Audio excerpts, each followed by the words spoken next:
Bismillahirrahmanirrahim. Assalamualaikum warahmatullahi wabarakatuh. Saya Ferry Irawan Hidayat, mahasiswa S2 Manajemen Logistik, Universitas Logistik dan Bisnis Internasional. Pada kesempatan ini, saya akan menyampaikan terkait dengan resilient supply chain, from shock to strategic strength, dengan bidang yang dibahas adalah geopolitical scenario planning and future shock simulation untuk PT Krakatau Steel.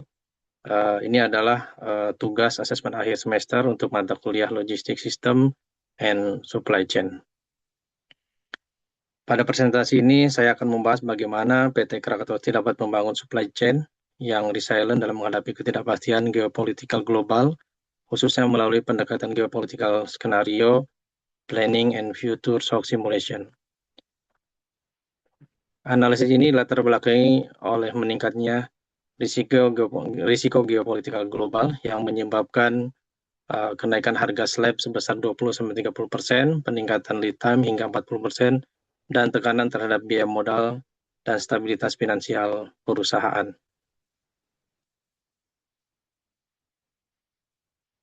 Baik,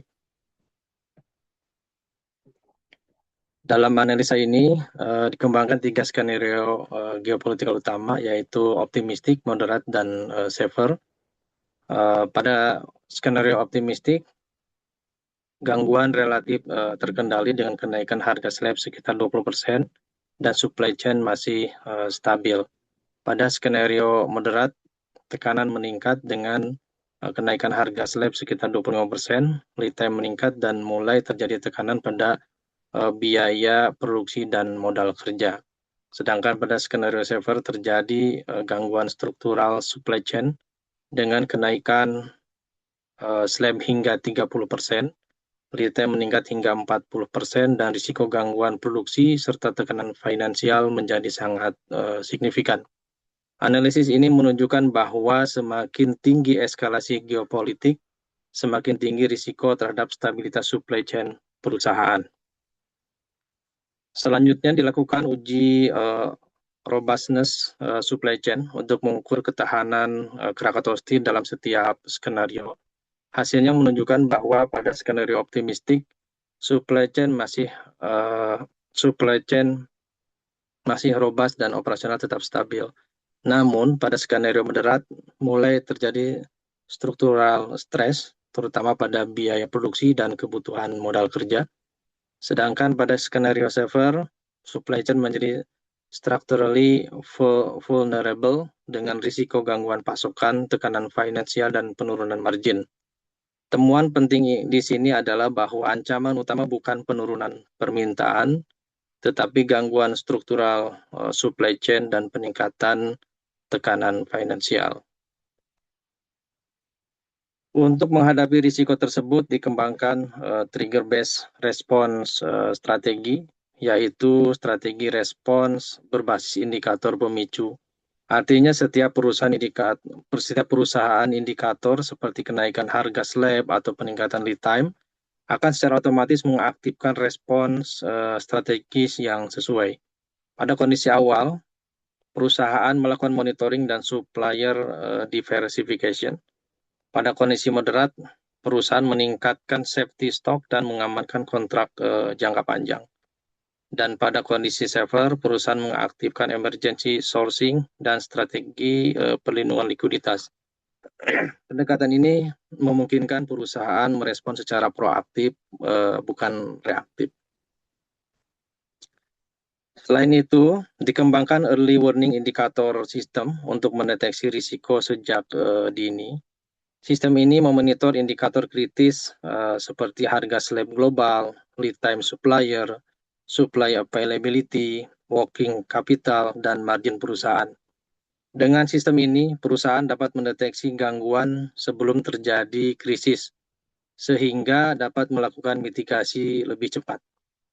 Early warning system merupakan fondasi utama dari anticipatory resilience.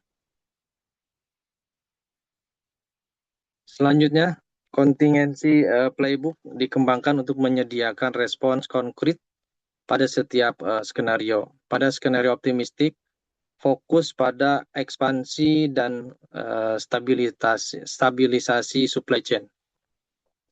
Pada skenario moderat, fokus pada stabilisasi operasional dan perlindungan margin ya. Dan pada skenario saver, fokus pada survival strategi dan transformasi struktural supply chain. Hal ini memastikan kelangsungan operasional dan stabilitas finansial perusahaan. Nah, dari hasil analisa yang sudah dilakukan,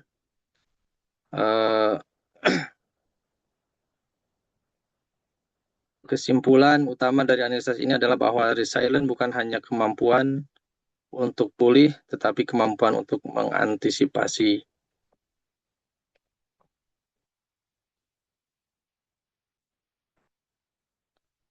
Jadi berdasarkan analisa mendalam terhadap kerangka resilient PT Krakatau Steel menjawab 3 pertanyaan strategis utama. Yang pertama adalah apa definisi resilient menurut Anda setelah analisis kasus ini? Jadi resiliency adalah kemampuan sistem supply chain untuk secara proaktif mengantisipasi secara operasional, menyerap secara strategis beradaptasi, dan secara struktural mentransformasi diri untuk mempertahankan keberlanjutan operasional dan stabilitas finansial di tengah ketidakpastian geopolitik. Ini mencakup 4 dimensi, yaitu anticipatory, absorptive, adaptive, dan transformative capability. Sementara pertanyaan kedua, apakah efisiensi selalu bertentangan dengan resiliency? Tidak selalu. Jadi efisiensi jangka panjang bertentangan dengan resiliency, tetapi resiliency struktural justru meningkatkan efisiensi ekonomi jangka panjang dengan mengurangi biaya disruption yang jauh lebih besar daripada biaya pencegahan. Paradigma barunya yaitu resilience is efficiency under uncertainty. Pertanyaan ketiga, bagaimana geopolitik mengubah paradigma supply chain management? Jadi geopolitik mengubah paradigma dari cost optimization menjadi risk adjusted strategic supply chain.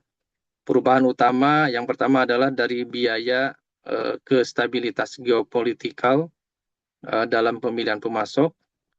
2 dari single sourcing ke multi sourcing, 3 dari globalisasi ke regionalisasi, dan keempat dari reaktif ke antisipatory dengan sistem peringatan dini dan respons berbasis pemicu supply chain. Jadi supply chain kini adalah sistem manajemen risiko strategis, bukan sekadar logistik. Ini adalah kesimpulan strategi untuk membangun keunggulan jangka panjang dari sisi ancaman utama dan faktor kritis keberhasilan, bahwa gangguan struktural supply chain dan amplifikasi tekanan finansial bukan penurunan permintaan, sementara faktor kritisnya yaitu kemampuan mendeteksi sinyal awal dan mengaktifkan respon berbasis pemicu. Jadi resiliency antisipatifnya yaitu kemampuan sistem supply chain untuk secara proaktif mengantisipasi secara operasional, menyerap secara strategis beradaptasi, dan secara struktural mentransformasi diri. Ini manfaatnya dampak gangguan lebih rendah, kontinuitas rantai pasok lebih tinggi, stabilitas finansial kuat, gangguan jangka panjang. Dan rekomendasi Dewan Direksi, adanya pergeseran paradigma, implementasikan kerangka berupa perencanaan skenario, indikator peringatan dini, strategi respon berbasis pemicu, dengan tujuannya adalah stabilitas operasional lebih tinggi, risiko finansial lebih rendah, adaptasi lebih baik, dan keunggulan kompetitif di jangka panjang. Demikian yang bisa disampaikan. Terima kasih. Assalamualaikum warahmatullahi wabarakatuh.